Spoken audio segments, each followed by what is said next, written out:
John and welcome to my travel channel here.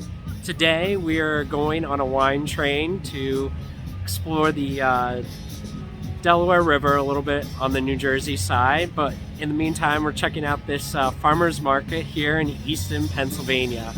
So let's go take a look, and don't forget to like and subscribe.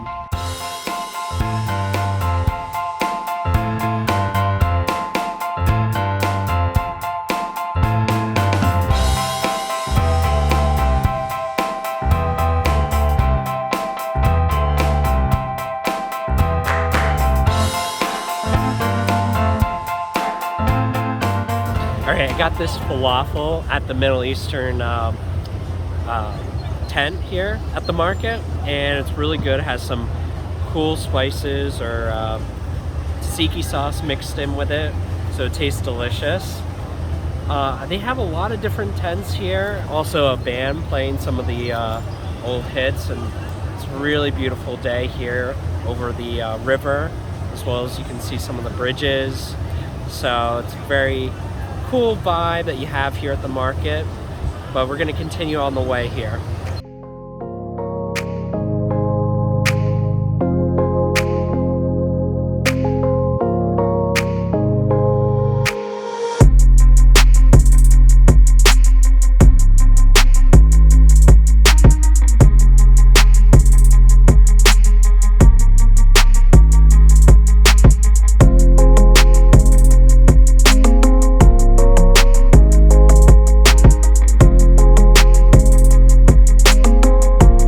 We just came from the Easton Farmers Market, and we hopped on our train here that is going to take us along the Delaware River in New Jersey, and then we're going to be stopping to do a wine tasting.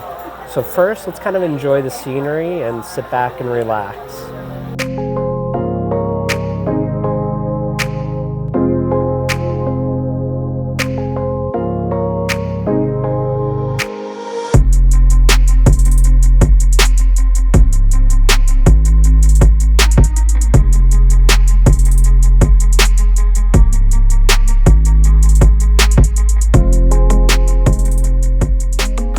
We are getting off the train onto the bus and continue our trek to the winery. Train ride was very beautiful, although it's a little hot with it being 95 degrees and they don't have any AC. But outside of that, it was a really cool train ride. Got to see some of the history, and it was scenic to see the river and nature. So onward we go.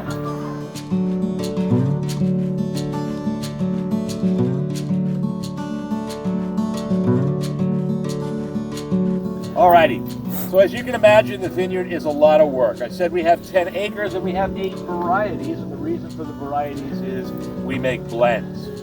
Now what you're seeing right here right now is pre-bloom. If you want to take a look, you're going to see where the little grape clusters are going to be. Come on up close, you don't have to worry about it, there's no bugs out yet, and don't touch them.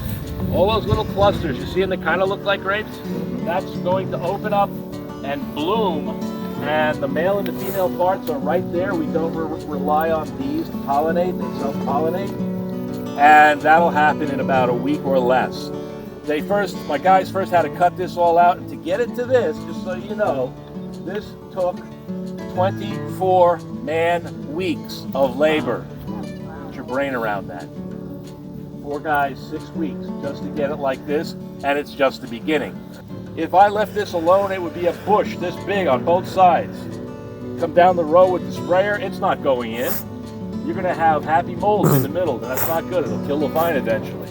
But if we put it up in here and it stays flat, I can actually almost kind of see you through the canopy. That's good, because when I spray, I can spray less often and use less chemicals to be effective at beating back the molds and the mildews. So that's a sustainable practice that we do, which is to trade labor for excess chemicals. If we get really lucky, we have a good harvest, which is about the first week in October. We can harvest by hand. Now, you don't know what that involved, but with 10 acres, that's not likely. Except for we have 8 varieties of grapes, and they don't all get ripe at the same time.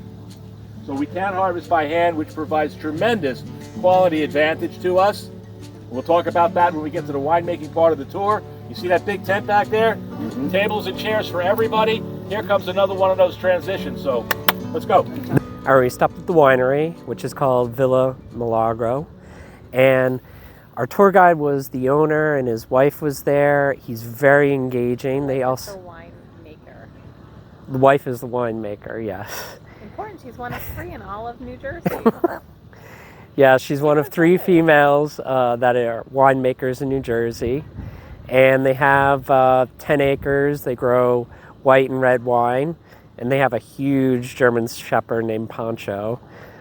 He came and visited us, but the wine tasting, we had 5 different wines, which we got a couple different snack items, like a little bit of bread and chocolate to pair with the wines. But you can also visit here, as well as they hold special events. But if you only come with the winery train, they have a special red wine just for those people that come with the winery train. It's called like a steam engine red. And that was pretty good with the brownie that we had. So we're gonna enjoy some of the vineyards before we head back. So let's check it in and enjoy the sun.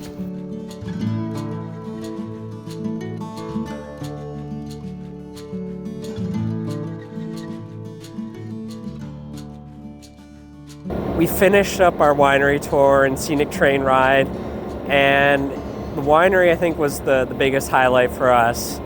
I think if there wasn't like a heat wave going through the Northeast and Mid-Atlantic, I think we would have enjoyed everything a lot better. I mean, it's over 90 degrees here.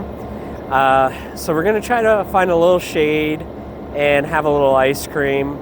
But before we go, don't forget to like and subscribe. And also stay tuned for our next video, which will be in the Adirondacks in the Lake George area. So until next time, keep on exploring.